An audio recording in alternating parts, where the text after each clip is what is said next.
أعوذ بالله من الشيطان الرجيم بسم الله الرحمن الرحيم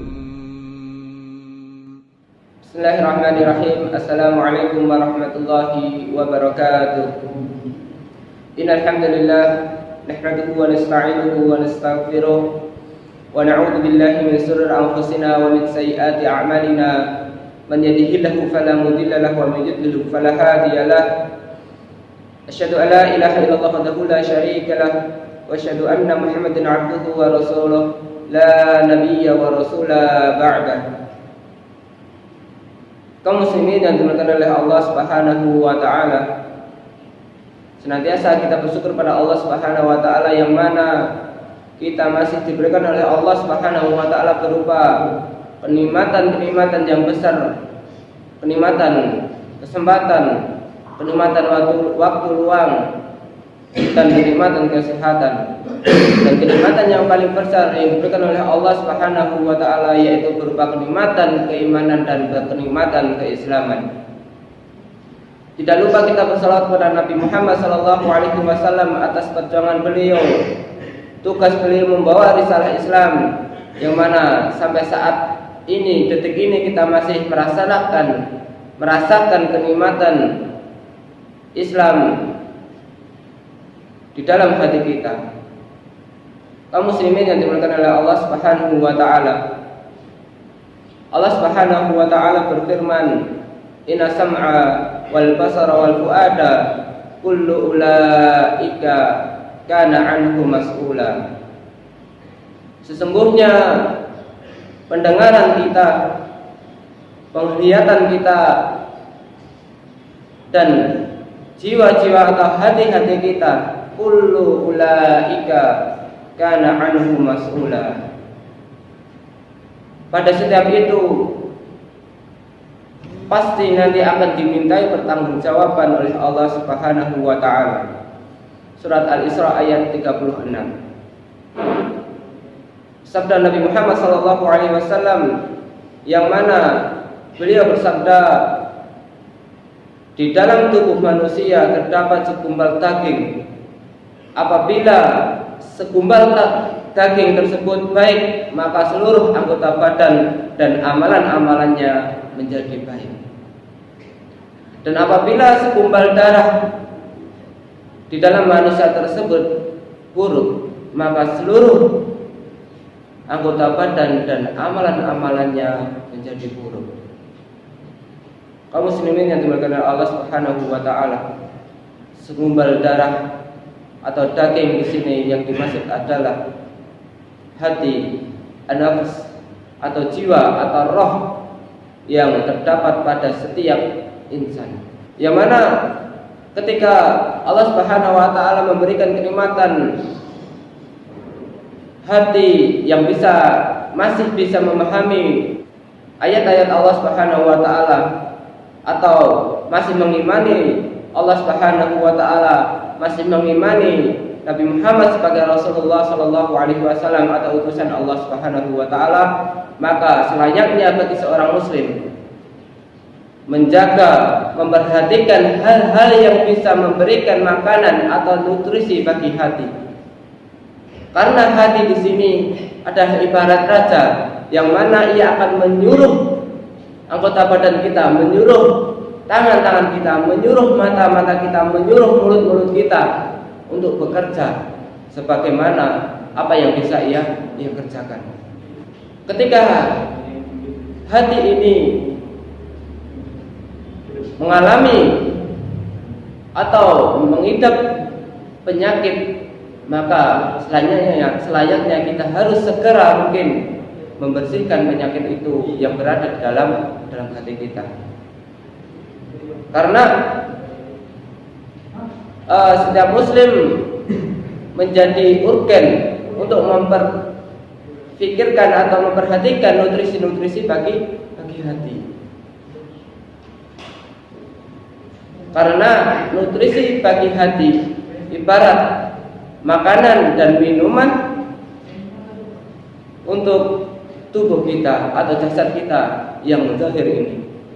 ketika jasad atau tubuh kita mengalami penyakit kanker, stroke dan lain sebagainya, maka kita sesegera mungkin mengobati tersebut, membawa jasad kita ke rumah sakit. Kemudian begitupun juga dengan hati kita. Ketika hati kita mengidap penyakit, mengalami bintik-bintik hitam, menyebabkan kerasnya hati, maka kita sesegera mungkin melembutkan hati kita. Ada seorang salafus soleh yang mengatakan bahwasanya mengherankan sekali bahwasanya kematian jasad seseorang itu ditangisi tanpa henti. Akan tetapi untuk kematian hati seseorang yang merasakan biasa-biasa saja. Padahal secara hakikat ketika jasad seseorang itu meninggal atau mati, maka selesailah urusan kita di dunia. Akan tetapi ketika hati kita yang sakit dan jasad kita masih berjalan di muka bumi, maka kesengsaraan masih berkelanjutan. Lalu apa yang bisa melembutkan hati? Apa saja yang bisa melembutkan hati kita? Yang pertama yaitu zikrullah, yaitu berzikir pada Allah Subhanahu wa taala. Yang mana ketika salah satu ulama mengatakan bahwasanya zikir bagi hati ibarat air untuk ikan, yang mana ketika ikan itu dikeluarkan dari air, apa yang terjadi? Begitupun juga dengan hati, dengan zikir. Ketika hati tidak dihadirkan berzikir pada Allah Subhanahu wa taala, maka apa yang terjadi? Hati itu akan keras, hati itu akan mati. Ketika hati seseorang sudah mati dan keras, ia tidak bisa merasakan kenikmatan ia beribadah kepada Allah Subhanahu wa taala, tidak bisa merasakan nikmatnya hidup di dalam atau di atas sunnah-sunnah Nabi Muhammad SAW. Dan yang paling parah, ketika ia bermaksiat kepada Allah Subhanahu wa taala, ia tidak merasakan sakitnya melaksanakan kemaksiatan tersebut. Allah Subhanahu wa taala berfirman, "Fazkuruni azkurkum." Allah Subhanahu wa taala berfirman, maka ingatlah kepadaku. Allah Subhanahu wa taala akan ingat kepada kita. Ketika ayat ini disebutkan sebagai keutamaan, sebagai fadilah, manfaat zikir bagi hati, maka cukuplah keutamaan itu bagi diri kita. Ketika Nabi Muhammad SAW bersabda dari Abu Musa al-Asy'ari, Nabi Muhammad SAW bersabda, Masalul ladina yadhkuru rabbahu wala yadhkuru mislu hayyi wal mayyit. Perumpamaan orang-orang yang mengingat Allah Subhanahu wa taala dan orang-orang yang tidak mengingat Allah Subhanahu wa taala diibaratkan bagaikan orang yang hidup dan orang yang mati.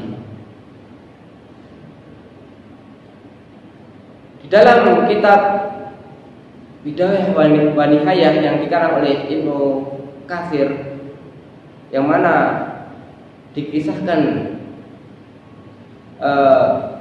salah satu sahabat Nabi Muhammad SAW, Khalid bin Walid, ketika itu ia menghadapi Raja Rustum, yang mana saat itu Raja Rustum berjumlah dengan 240 orang dan pasukan Khalid bin Walid berpasukan 40 orang.